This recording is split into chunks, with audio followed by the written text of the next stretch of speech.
Olá, sejam todos bem-vindos à nossa aula de número 1 aqui do módulo de Cálculo para Química, do nosso projeto Até o Canudo. Vamos formar juntos!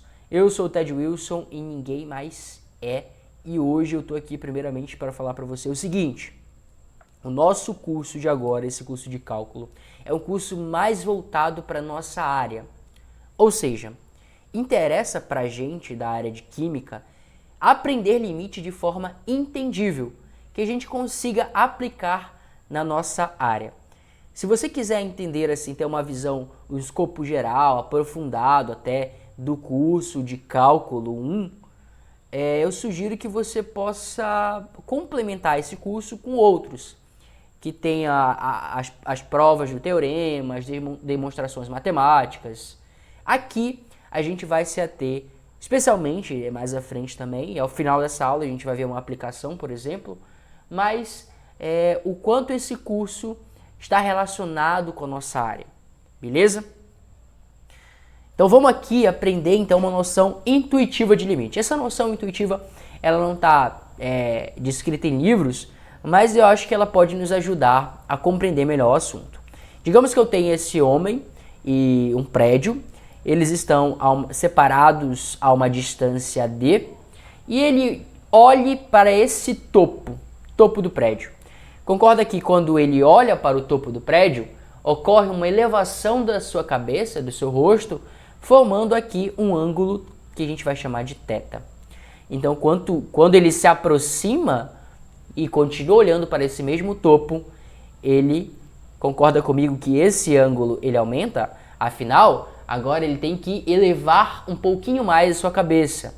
E se ele se aproxima ainda mais, ele precisa elevar também, mais ainda, o seu rosto, de modo que esse nosso ângulo θ, ele aumenta, certo? Então, ele vai se aproximar do prédio até chegar aqui na parede do prédio e ele não consegue ultrapassar essa parede. A gente então vai entender, vai dizer que essa parede é o limite dele. Ele não consegue ultrapassar isso, certo?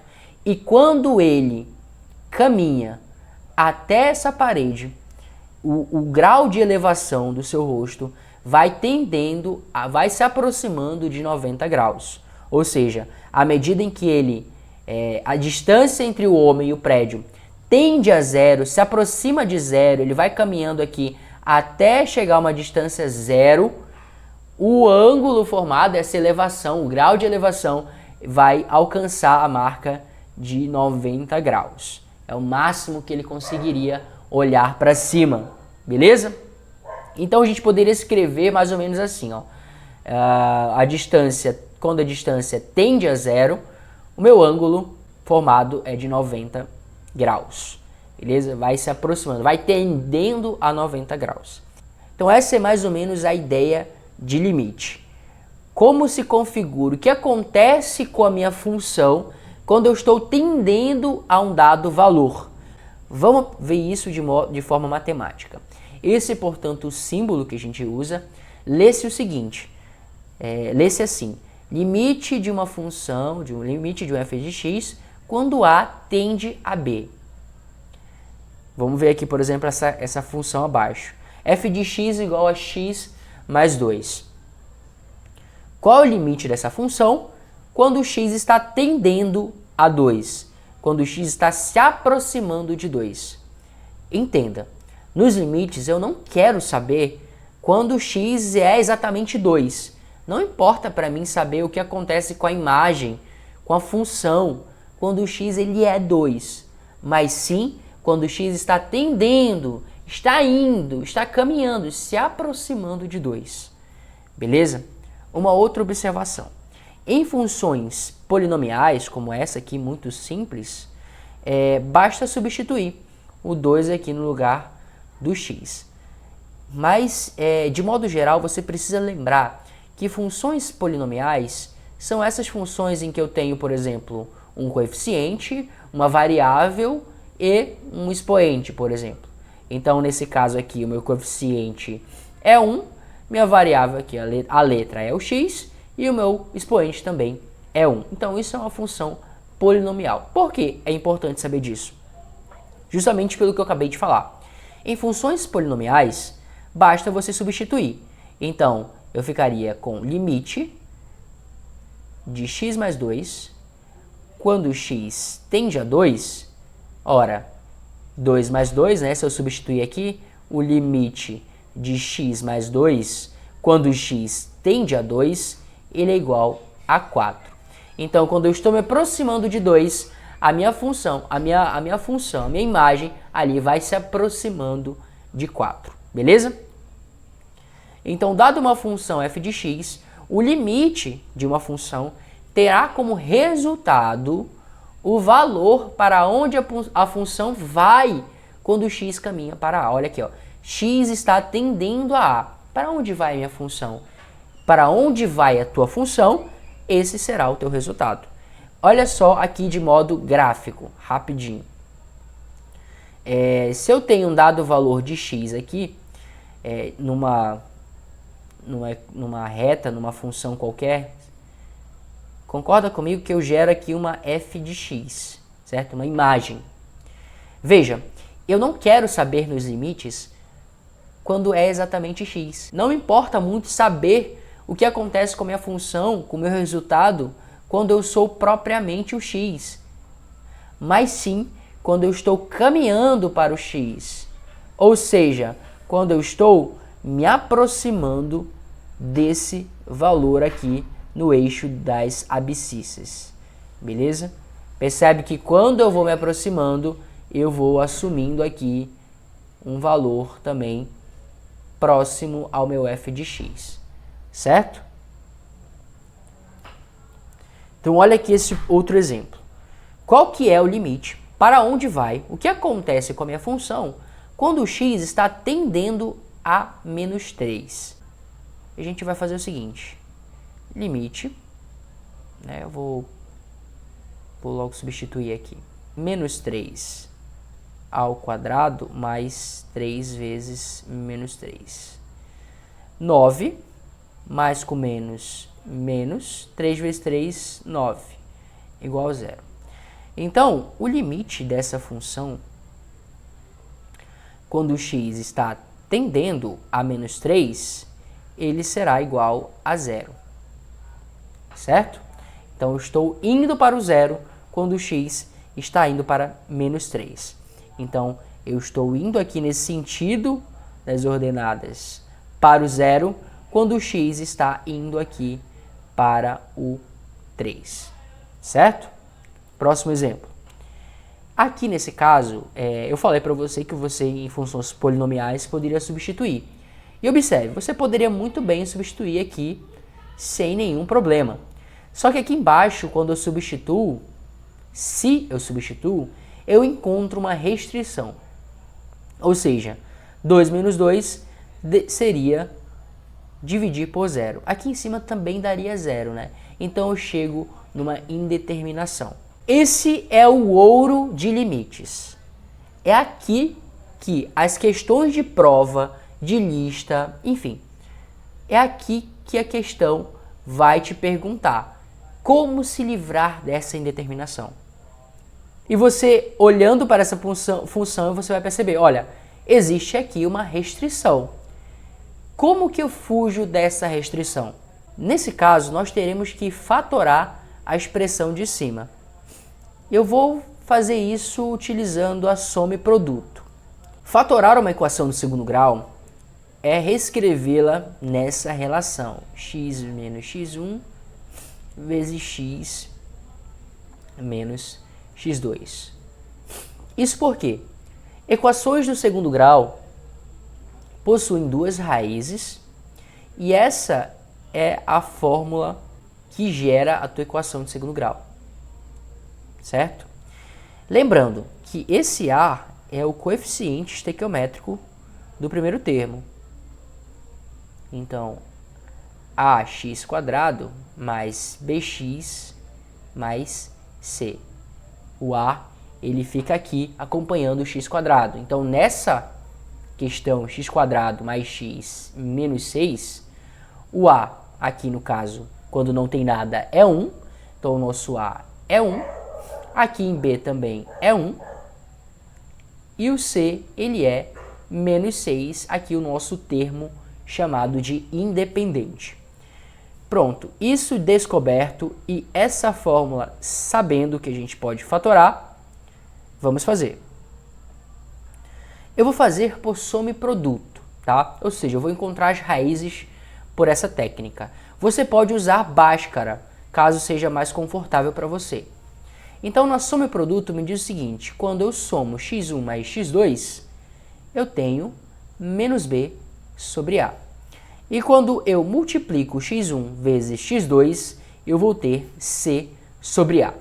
Então, nesse meu caso, a soma ela vai dar o menos b, que é 1, menos 1 sobre o nosso a, que é 1, vai dar menos 1. E o produto, ele vai dar c sobre a, que no caso é menos 6 sobre 1, também vai dar menos 6.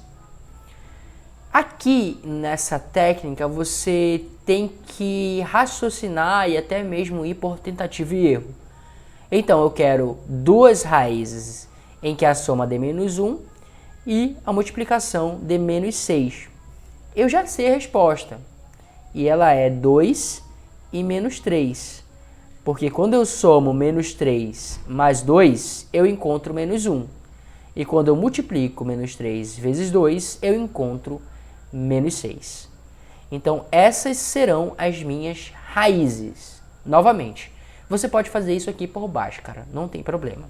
Agora eu jogo ali na minha equação. A, que eu sei que é 1, então vou escrever x menos 2 vezes x menos 3, que é outra raiz. Eu vou ter, portanto, x menos 2 vezes x mais 3. Essa é a minha fórmula fatorada dessa equação do segundo grau aqui de cima. De modo que se você fizesse aqui chuveirinho, multiplicando, você chegaria no mesmo resultado do meu numerador. Beleza? Agora a gente vai substituir isso que a gente encontrou no nosso numerador. Se você veio do ensino médio com dificuldade em entender o que é numerador e denominador, perceba, numerador é o que a gente coloca em cima e denominador é o que a gente coloca embaixo. Então, o limite de x menos 2, x mais 3, x menos 2 no denominador, quando o x tende a 2, será o quê? Olha, agora eu posso simplificar. X menos 2 corta com esse termo aqui de baixo, x menos 2, na verdade divide, né, vai dar 1. E me sobra o limite de x mais 3 quando o x tende a 2. Pergunto, existe agora alguma restrição? Ou seja, eu posso substituir esse valor diretamente no x? Posso, não há restrição alguma. Então, o limite de x mais 3 quando o x tende a 2 será 5, né? Porque 2 mais 3 é igual a 5. Perfeito? Então, você precisa ficar atento a esses dois formatos de questões. A questão que você substitui diretamente e a questão que você tem que se livrar de uma indeterminação primeiro e aí sim você depois substitui. Beleza? Vamos agora entender a questão do infinito na matemática. A pergunta que o professor colocou na sala à época dessa aula foi a seguinte: existe um infinito maior que o outro? E em seguida tivemos esses dois exemplos.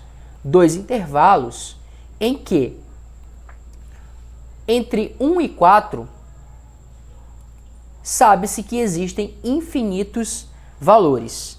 E aí você pode dizer, não, Ted, eu só vejo o 2 e o 3. Mas é que você está vendo apenas os números inteiros. Infinitos valores no número dos conjuntos reais. Ou seja, eu posso ter aqui 1,00000 1, 1,000, por aí vai. E isso me dá infinitos termos dentro desse intervalo. Só que nesse outro intervalo também eu tenho infinitos termos. Porém, você concorda que esse intervalo aqui, ele é maior que esse intervalo aqui da esquerda.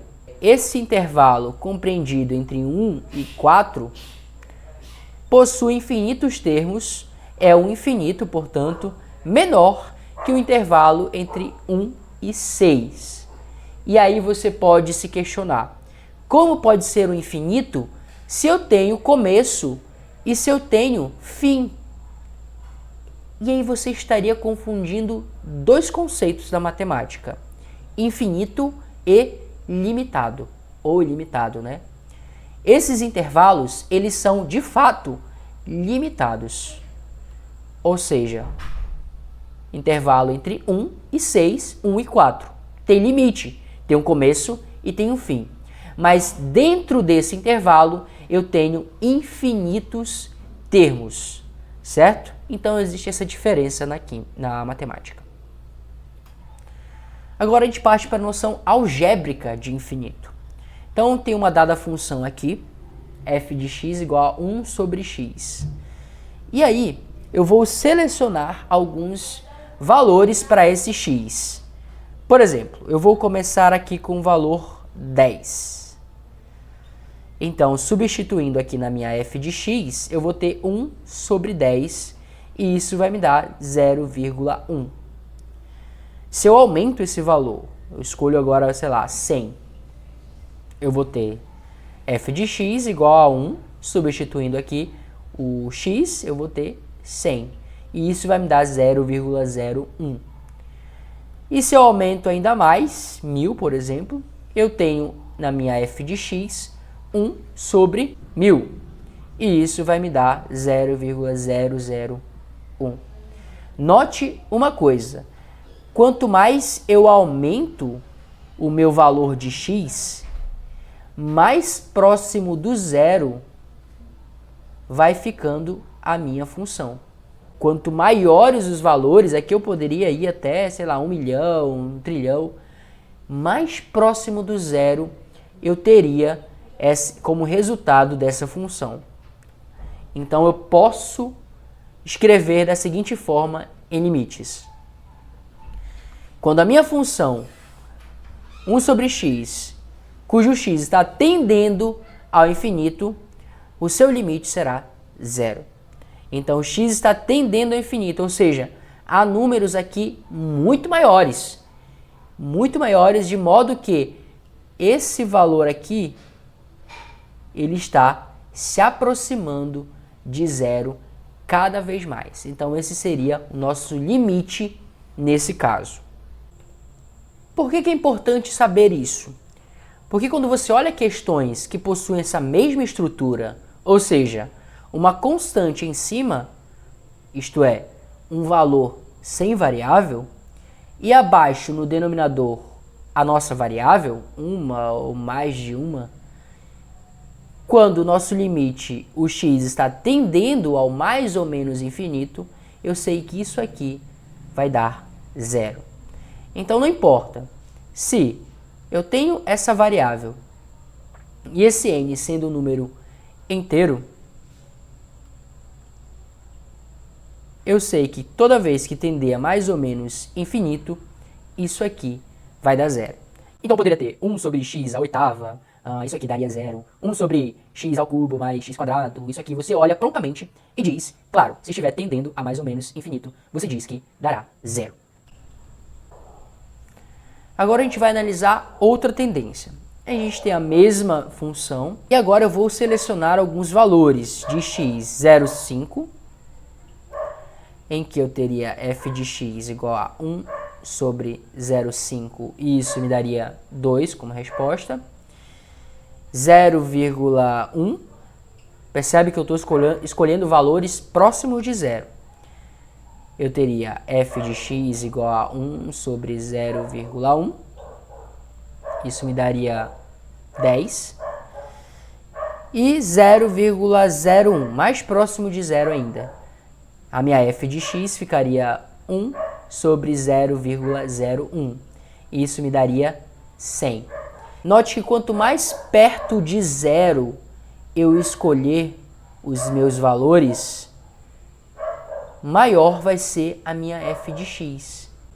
Quanto mais perto de zero, mais próximos do infinito nós ficamos. Eu poderia, por exemplo, escolher aqui a 0,000001. Isso me daria ainda um valor ainda bem mais próximo do infinito, certo? Então, essa tendência a gente pode escrevê-la da seguinte forma. Deixa eu apagar aqui para ajudar. O limite dessa função, quando o x tende a zero, quando está se aproximando de zero, repare, não é quando é zero, porque se fosse zero aqui, eu teria uma indeterminação. Mas sim quando se aproxima de zero, os meus valores irão para o infinito. Correto? E o mesmo vale para o infinito pelo lado negativo. Veja, eu, ainda há pouco, no exemplo anterior, escolhi os valores próximos de zero aqui do lado positivo, do lado direito. Então, quanto mais próximos aqui do lado direito de zero. E se eu escolhesse agora desse lado, do lado dos negativos, o lado esquerdo? Mesma coisa. Eu teria, por exemplo, menos 0,1. f de x seria 1 sobre menos 0,1. Isso ia me dar menos 10. Menos 0,001. Eu teria aqui f de x igual a 1 sobre menos 0,001. Isso me daria menos 1000. Certo? E menos 0,0001. Na minha f de x, eu teria 1 sobre menos 0,0001. Isso me daria aqui negativo. Então, o mesmo ocorre quando eu me aproximo de zero pelo lado dos negativos, e isso escrito em limite ficaria o seguinte, aqui está errado, tá? Aqui é menos. Então, vou reescrever aqui em cima. O limite dessa minha função, dessa estrutura de função, em que x tende a zero menos, ou seja, valores próximos de zero, do lado negativo, do lado esquerdo, isso me dá menos infinito. Isso ficou claro? É importante que você entenda, pelo menos para as suas questões, como que funciona essa questão do infinito, quando ele está como limite ali, tendendo, ou até mesmo quando ele é resultado. Eu quero te mostrar como fica isso no gráfico. Então, quando eu tendo a zero aqui pelo lado direito, ou seja, pelos números positivos, o gráfico se comporta dessa forma. Então, note, quando eu escolho aqui, o nosso zero está aqui. Quando eu escolho valores próximos de zero, eu vou tendendo, ou seja, me aproximando ali de valores muito grandes, valores que vão até o infinito. O contrário é verdadeiro. Agora, se eu escolho pelo lado negativo, valores muito próximos de zero, eu vou tendendo a valores muito grandes, ou seja, quanto mais próximo de zero, sem ser o zero, eu vou ter lá o infinito. Beleza? Então é isso que você precisa saber para resolver as questões de infinito e também de tendência a zero.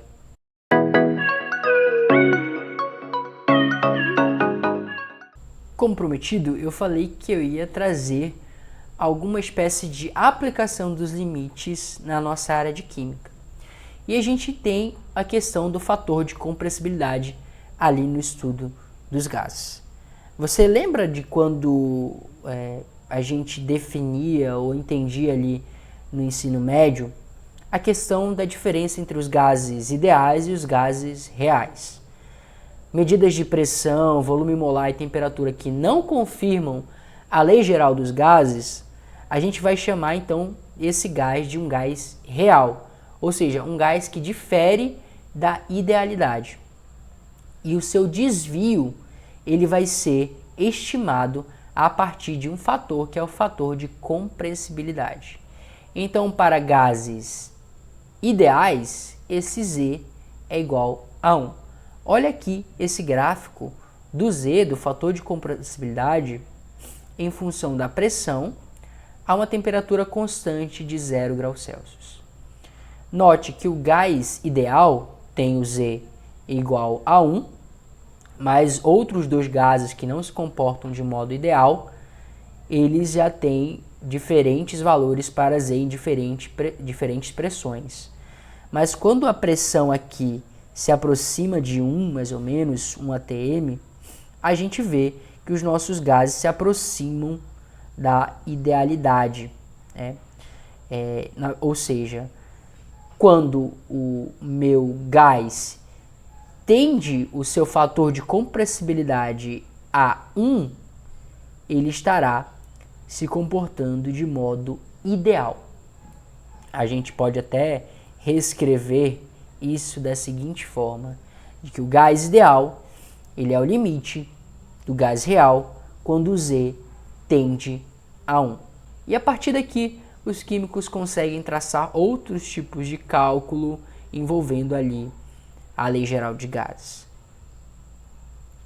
Mas eu quero que nessa aula tenha ficado claro alguns conceitos, principalmente da noção intuitiva de limites, por que ele é importante, e com essa breve aplicação, eu quero que você entenda que não é um assunto que você vai aprender apenas para passar, mas que você pode muito bem utilizar mais para frente, principalmente quando você chegar na matéria de físico-química.